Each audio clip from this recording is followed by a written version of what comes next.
कि पढ़ने के लिए हम लोग के पास पैसा नहीं है। सरकार मदद करते हैं कि इसका पैसा नहीं है, गरीब है तो इसको बच्चा के आगे बढ़ाएं कि आगे मेरा काम में आएगा। ये सब 3 मुद्दे हैं जिनको लेकर के मैं जन जागरण कर रही हूँ पदयात्रा के माध्यम से।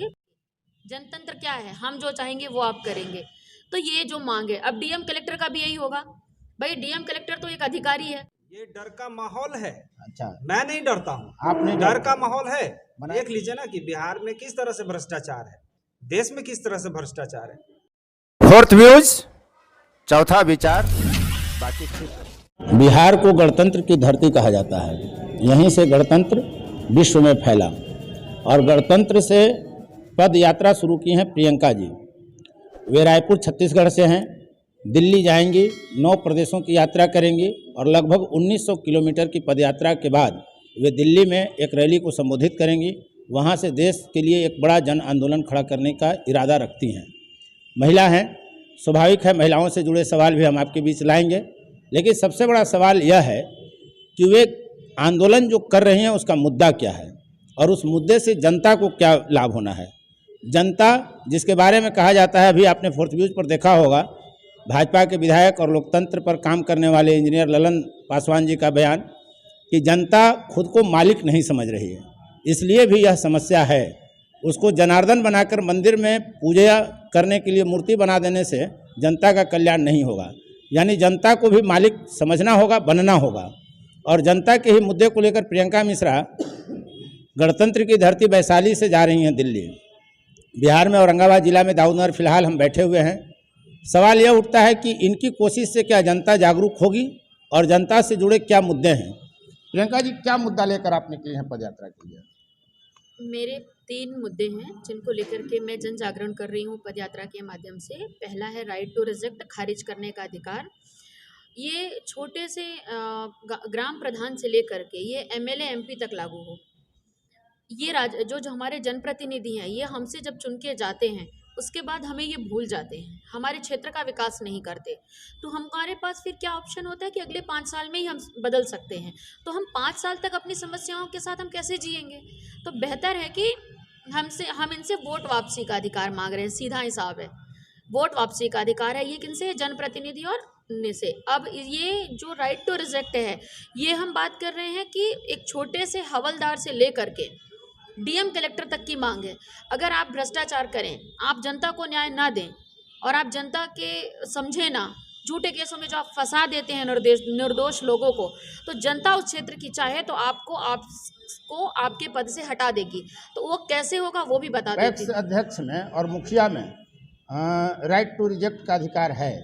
यदि पैक्स अध्यक्ष की माने जो कृषि साख सहयोग समितियां होती हैं उसके सदस्य अगर चाहें तो निर्वाचित प्रतिनिधि को भी हटा सकते हैं जी। लेकिन यह व्यवस्था जब विधानसभा और लोकसभा में लागू नहीं है विधायक और सांसद के लिए, तो ये तो दोगली नीति है सरकार की। बिल्कुल सही कहा आपने। हम इसी चीज़ के लिए कह रहे हैं कि हाँ, अब इस जो राइट टू रिजेक्ट है इसमें कोई नहीं बचेगा। आप एमपी हैं तो आप हमारे क्षेत्र में विकास करिए, आप हमारे एमएलए हैं, स्वागत है, हमने आपको भेजा अपना प्रतिनिधित्व करने के लिए।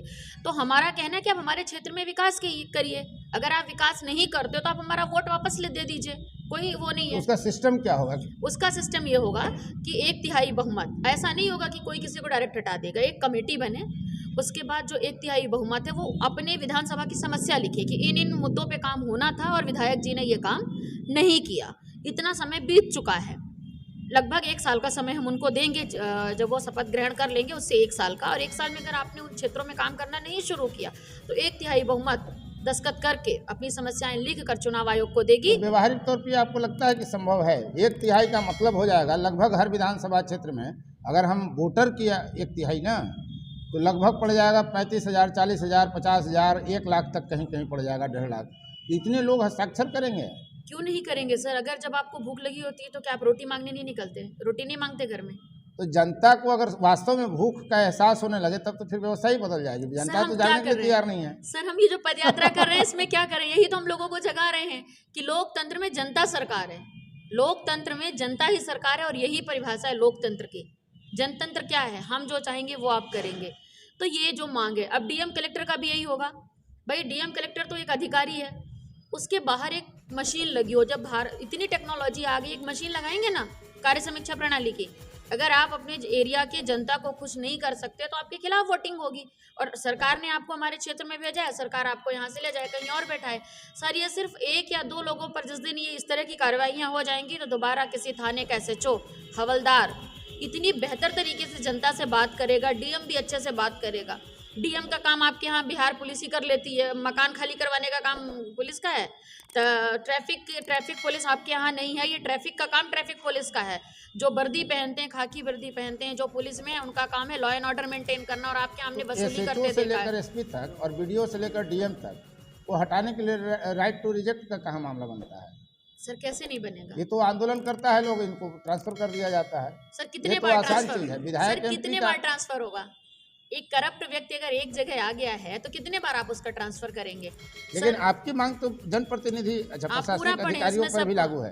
प्रशासनिक अधिकारियों पे भी लागू होगा, ये जज पे भी लागू होगा, जज पे भी लागू होगा। और ये कानून जो हम 3 आपके सामने लेके बैठे हैं, आप हमारे साथ हैं, ये हम लागू करवा के दिखाएंगे। और ये तब तक होगा जब तक सरकार इस तीनों कानूनों को धरातल और पे कौन कौन सा कानून है? दूसरा है Right to जनमत referendum, संग्रह, जनमत राइट टू संग्रह। रेफरेंडम, जनमत संग्रह। केंद्र सरकार की एक अपनी सूची होती है, राज्य सरकार की अपनी सूची होती है। दोनों अपने अपने तरीके से कानूनों को बनाते हैं। और केंद्र सरकार क्या करती है, अंतिम निर्णय राष्ट्रपति को देती है, वो दस्तखत करते हैं, लागू हो जाता है। राज्य सरकारें राज्यपाल को देती है, लागू हो जाता है। आप कानून किसके लिए बना रहे हैं? जनता के लिए बना रहे हैं ना। तो जनता से पूछेंगे ना कि आपको चाहिए कि नहीं चाहिए। तो नेट पर तो डाला जाता है कि जनता अपना सुझाव दे केंद्र सरकार की जब कानूनें बनती है। आप ऐसे नहीं मांगिए ना, आप वोटिंग राइट्स दीजिए ना। भाई आप किसान बिल लेके आए, समझिएगा सर, राइट टू रेफरेंडम, आप किसान बिल लेके आए, स्वागत था। आप एक बार आंदोलन होने से पहले जब किसान सड़कों पे उतरा, आपने जब ये बिल की बात की तो आपको कहना था कि भाई अगर इसके पक्ष में 70% वोटिंग होगी तो ये कानून लागू होगा, नहीं तो इस पर हम दोबारा विचार विमर्श करेंगे और फिर इसमें कुछ जो कमियां छूट गई होंगी हम उसको लेके आएंगे। तो भाई जनता तो किसान सड़क पे नहीं आता। आपने भारत का किसान अन्नदाता है, जिसको आपने खालिस्तानी पाकिस्तानी क्या नहीं बोल दिया होगा, है ना। हमारी पहचान है सर, हंसने, आज हम भी हंस देते हैं कुछ मुद्दों पर और हंसते निगेटिव मूड में हैं। भारत की पहचान प्राचीर है। दिल्ली में भारत की प्राचीर पर हमला हुआ, ये सरकारों की विफलता थी। अंतर्राष्ट्रीय स्तर पर हमारी छीछा लेदर तो हुई। हर चीज पर अगर हम जनता का वोट लेंगे तब तो रोज वोटिंग होते रहेगा। तो होना सर, ये लोकतंत्र है। आप भाई लोकतंत्र है ये उतना जनतंत्र। संसाधन कहाँ से आएगा? उतनी संपन्नता तो है नहीं हमारे पास। सर क्या नहीं, हमारे पास सब कुछ है, बस एक विचार की कमी है, इच्छा शक्ति की कमी है। भारत जैसी धरती पर कोई जगह नहीं है। आप पूरी दुनिया घूम लीजिए, आप इंग्लैंड जाइए, जर्मनी जाइए, भारत जैसी सुविधा और भारत जैसे लोग और भारत जैसे विद्वान लोग धरती पे कहीं नहीं है। ये मैं आपसे चैलेंज के साथ कहती तो हूँ। आत्ममुग्धता हो ना कि हमसे बेहतर कोई नहीं है। बिल्कुल, भारत जैसे कुछ भी नहीं है, बताइए ना अभी। और तीसरा आपका कानून है right to propose amendment. Right to propose amendment में हम ये बात करें, जैसे हमने आपको कहा ये खारिज करना है, इसमें वोटिंग के माध्यम से उसको। अब राइट टू प्रपोज में आप कोई भी कानून बनाएं, स्वागत है, आप कानून बनाइए, लेकिन एक बार आप MP MLA ही बस तो बुद्धिमान नहीं है, IAS IPS ही तो बुद्धिमान नहीं है, धरती पे और लोग भी बुद्धिमान हैं।